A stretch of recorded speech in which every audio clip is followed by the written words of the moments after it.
ሰላም ጤና ይስጥልኝ ውድ የተከበራችሁ የቡና ሚዲያና ኮሙኒኬሽን ቤተሰቦች የሰዓቱን ዜናዎች እነሆ አማኑኤል ኃይሌ ነኝ።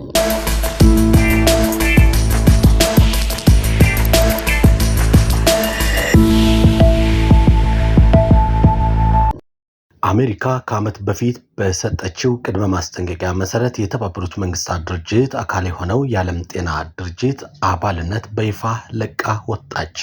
ፕሬዝዳንት ዶናልድ ትራምፕ ሁለተኛ ዙር የስልጣን ዘመናቸው በጀመሩበት ዕለት ካስተላልፏቸው ፕሬዝዳንታዊ ውሳኔዎች መካከል አንዱ የሆነው ከዓለም ጤና ድርጅት መውጣት ተግባራዊ ሆኗል። ይህንን ውሳኔን ተከትሎ የአሜሪካ ሰንደቅ ዓላማ ስዊዘርላንድ ጄኔቫ ከሚገኘው የዓለም ጤና ድርጅት ዋና መስሪያ ቤት እንዲነሳ ተደርጓል።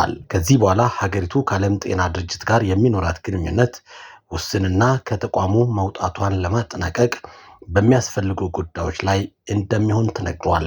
አንድ ከፍተኛ የአሜሪካ መንግስት የጤና ባለስልጣን በድርጅቱ ውስጥ በታዛቢነት የመሳተፍ ሆነ መልሶ አባል የመሆን እቅድ የለንም ሲሉም ተናግረዋል። በበሽታዎች ቁጥጥር እና ቅድሚያ በሚሰጣቸው ሌሎች የህብረተሰብ ጤና ጉዳዮች ላይ በዓለም አቀፍ ጤና በኩል ሳይሆን በቀጥታ ከሀገራት ጋር ለመስራት አቅዳለች።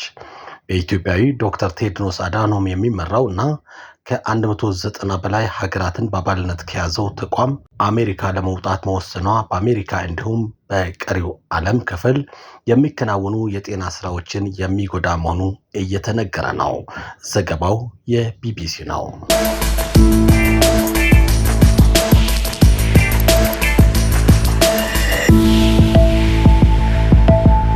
የአሜሪካው ፕሬዝዳንት ዶናልድ ትራምፕ በቅርቡ በማህበራዊ ሚዲያ ገጻቸው ላይ ራሳቸውን የሰላም ፕሬዝዳንት ሲሉ በመጥራት በ8 ወራት ውስጥ 8 ጦርነቶችን ማስቆማቸውን ተናግረው ነበር።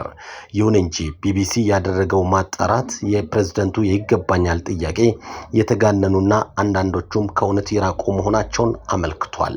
ፕሬዝዳንቱ አስቆምኳቸው ያሏቸውን ግጭቶች በእስራኤልና ሐማስ፣ እስራኤልና ኢራን፣ ፓኪስታንና ህንድ፣ ሩዋንዳና ኮንጎ፣ ታይላንድና ካምቦዲያ፣ አርሜኒያና አዘርባይጃን፣ ግብጽና ኢትዮጵያ እንዲሁም ሰርቢያና ኮሶቮ መካከል የነበሩ ናቸው ይላል። የኢትዮጵያና የግብጽ ጉዳይ ጦርነት አልነበረም። ትራምፕ በዝርዝራቸው ውስጥ የኢትዮጵያና የግብጽን ጉዳይ ቢያካትቱም ቢቢሲ እንደገለጸው ከሆነ በእነዚህ ሁለቱ ሀገራት መካከል ለማስቆም የሚያስችል ጦርነት አልነበረም። ሁለቱ ሀገራት በአባይ ወንዝ ላይ በተገነባው የህዳሴ ግድብ ዙሪያ የረጅም ጊዜ ውጥረት ውስጥ ቢሆኑ ወደ ወታደራዊ ግጭት አልገቡም። ትራምፕ እኔ ግብጽን ቢሆን ኖሮ የናይል ውሃ እፈልገው ነበር በማለት የሰጡት አስተያየት እና በፍጥነት እንደሚፈቱት የገቡት ቃል በኢትዮጵያ በኩል ውጥረትን የሚያባብስ ነው ሲል ተችቷል። በሁለቱም ሀገራት መካከል ልዩነቶችን ለመፍታት እስካሁን ምንም አይነት መደበኛ ስምምነት እንዳልተደረሰ ዘገባው ጠቅሷል። እስራኤልና ሐማስ፣ እስራኤልና ኢራን በእስራኤልና ሐማስ መካከል የተደረገውን የተኩስ አቁም ስምምነት እና የእስረኞችን ልውውጥን በማሳካት ረገድ ትራምፕ ምስጋና ይገባቸዋል ይላል። ነገር ግን የብሩኪንግስን ተቋም ተመራማሪ ማይክልስ ኦሃይሎን እንደሚሉት ከሆነ ይህ ስምምነት በጣም ተሰባሪ ነው።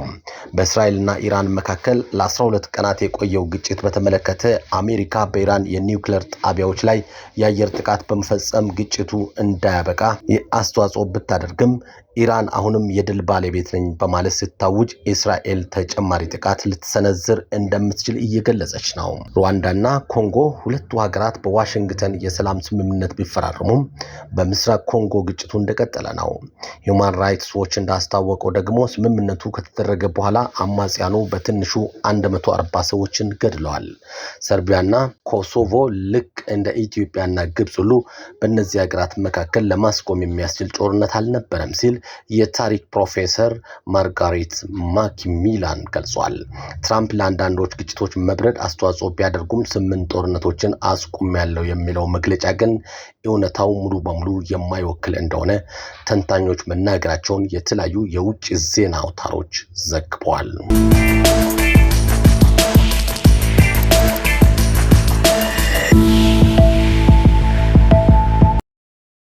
ምክትል ፕሬዝዳንት ዲጂ ቫንስ ሐሙስ ዕለት በሚኒያፖሊስ ባደረጉት ጉብኝት የሚኒሶታ ግዛት ባለስልጣናትና የህግ አስከባሪዎች ከፌዴራል ኢሚግሬሽን እና ጉምሩክ ወኪሎች ጋር እንዲተባበሩ ጠይቁ። ምክትል ፕሬዝዳንቱ የኢሚግሬሽን ወኪሎች በከተማዋ ያከናወኑ ያለውን ተግባር የተከለከሉ ሲሆን በቅርቡ በተፈጠሩ አወዛጋቢ ክስተቶች ዙሪያ ግን ከአካባቢ ባለስልጣናት ጠንካራ ተቃውሞ ገጥሟቸዋል።